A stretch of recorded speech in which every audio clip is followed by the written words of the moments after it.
Nurse ममता चौधरी हत्याकांड का सनसनीखेज खुलासा। अस्पताल संचालक गिरफ्तार। यूपी के संत कबीर नगर जिले में 8 तारीख को हुई एक निजी अस्पताल की नर्स की हत्या के मामले में बड़ा खुलासा हुआ है। पुलिस ने इस सनसनीखेज वारदात को अंजाम देने वाले आरोपी को गिरफ्तार कर लिया है। चौंकाने वाली बात यह है कि हत्या का आरोपी कोई और नहीं बल्कि खुद अस्पताल का संचालक निकला है। संत कबीर नगर के टेमा रहमत चौराहे स्थित sons hospital and trauma centre में कार्यरत 25 वर्षीय नर्स ममता चौधरी की हत्या के मामले में पुलिस ने तेजी से कार्रवाई करते हुए आरोपी रामजीत भारती उर्फ रामजी राव को गिरफ्तार किया। आरोपी को कोतवाली खलीलाबाद क्षेत्र के कांटे हावी के पास से पकड़ा गया। उसके कब्जे से 2 मोबाइल फोन और अस्पताल का सीसीटीवी डीवीआर भी बरामद हुआ। पुलिस पूछताछ में आरोपी ने स्वीकार किया कि उसका ममता से प्रेम संबंध था, लेकिन हाल ही के दिनों में ममता की नजदीकी अस्पताल के ही एक अन्य कर्मचारी अभिषेक से बढ़ने लगी थी। इस बात को लेकर रामजीत नाराज था। 7 अप्रैल की रात उसने ममता को अस्पताल की छत पर बुलाकर उसे धमकाया, थप्पड़ मारे और गला दबाने की कोशिश की, लेकिन एक अन्य स्टाफ साजिया खातून के आ जाने से वह रुक गया। अगले दिन सुबह आरोपी ने ममता के कमरे में जाकर उसका गला दबाकर हत्या कर दी। दिनांक 8 अप्रैल 2025 को थाना खलीलाबाद पर लगभग प्रातः 8:30 बजे सूचना प्राप्त हुई। यहाँ सन्स हॉस्पिटल है टेमा रहमत पे। यहाँ पे एक लड़की जिसका नाम ममता चौधरी है, उम्र लगभग 23 साल है। इसकी मृत अवस्था में उसकी बॉडी पड़ी हुई है। तत्काल उस सूचना पे एसएचओ मौके पहुँचे, फिर सीओ पहुँचे, एडिशनल एसपी, मेरे द्वारा भी फिर घटना स्थल का निरीक्षण किया गया। फील्ड यूनिट भी वहाँ पे आई, सारे साक्ष्य संकलन किए गए। परिवार वाले बहुत ज़्यादा अग्रेसिव थे। उनके आशंका थी कि जो मृतका है इसके साथ कोई अनहोनी घटना घटित हुई है, इसकी नेचुरल डेथ नहीं है, इसको हत्या इसके साथ कारित की गई है। सूचना पे तत्काल फैमिली को कन्विंस करते हुए बॉडी को पोस्टमार्टम हेतु मॉर्चरी भेजा गया। पोस्टमार्टम में हमने ये इंश्योर किया कि पूरी पोस्टमार्टम की कार्रवाई वीडियोग्राफी के साथ होगी। साथ ही हमने सीएमओ साहब से रिक्वेस्ट किया कि जो टीम हो, पैनल की एक टीम हो जिसमें विशेषज्ञ डॉक्टर हो जो अपने अपनी ओपिनियन दे सकें। इसमें 4 डॉक्टरी की एक स्पेशल पैनल बनाया गया और पूरी पोस्टमार्टम की कार्रवाई की गई वीडियोग्राफी के साथ। उस पूरी पोस्टमार्टम की कार्रवाई में ये सामने आया, जो कॉज ऑफ डेथ है वो थ्रॉटलिंग आया, और उसमें जो इंजरीज थे उसमें गले पे जो उसका हाइड बोन है उसको टूटा हुआ पाया गया।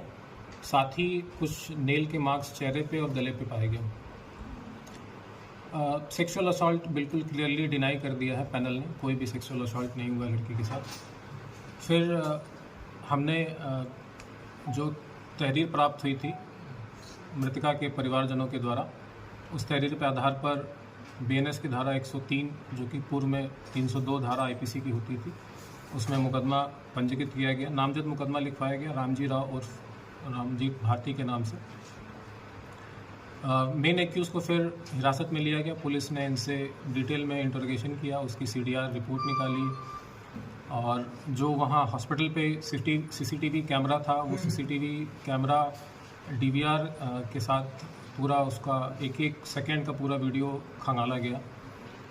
उसके पास से एक्यूज़ के जो नामजद एक्यूज़ है उसके पास से मोबाइल भी बरामद हुआ, स्वयं का मोबाइल और जो मृतका है उसका मोबाइल, उसके मोबाइल को भी खंगाला गया। पूरी जांच में ये सामने आया कि जो इनकी आपस में मृतका और जो रामजीत भारती आपस में इनके काफ़ी समय से मधुर संबंध थे। सीडीआर से भी चीज़ें इस्टेब्लिश हुई, आपस में इनकी बात है।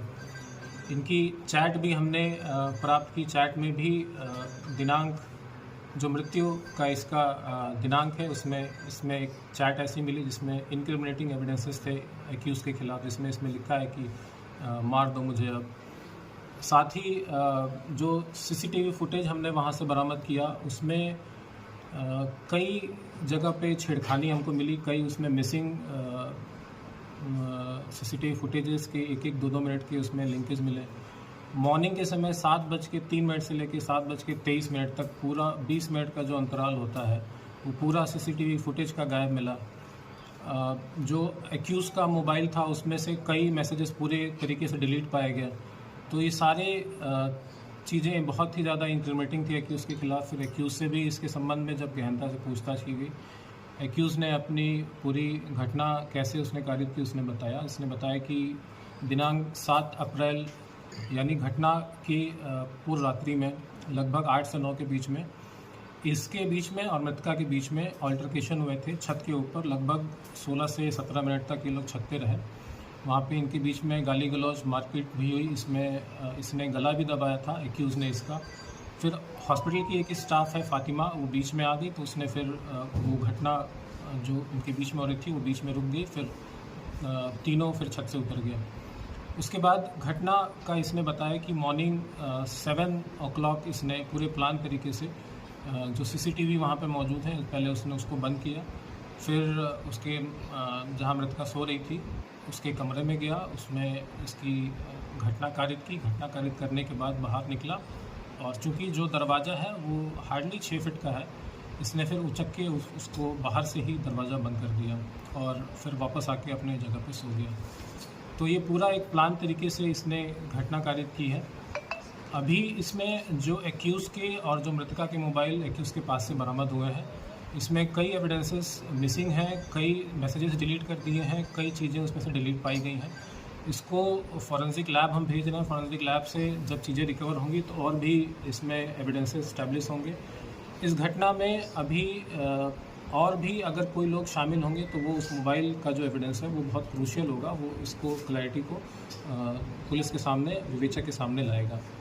इसके अलावा ये भी संज्ञान में आया है कि जो इसमें हॉस्पिटल संचालक ने जो अपना हॉस्पिटल का रजिस्ट्रेशन करा रखा है उसमें भी कई अनियमितताएँ हैं। इसमें जिस डॉक्टर के नाम इसने दिखा रखे हैं फुल टाइम डॉक्टर, ये बिल्कुल भी फुल टाइम डॉक्टर नहीं है। इसने स्वयं स्वीकार किया है कि महीने में कभी एक बार आते हैं। साथ ही जो उसमें फार्मेसी के जो उसने स्टाफ दिखा रखे हैं उस फार्मेसी के कोई भी स्टाफ वहाँ पे मौजूद नहीं मिला। इनफैक्ट जितने भी स्टाफ मिले उसमें से किसी का भी नाम इसमें रजिस्ट्रेशन में नहीं था। तो ये कई अनियमितताएँ हैं जिसके संबंध में सीएमओ साहब से पत्राचार किया जाएगा और जो संबंधित डॉक्टर हैं या जो संबंधित स्टाफ हैं उनके खिलाफ भी कार्रवाई करने हेतु सीएमओ साहब से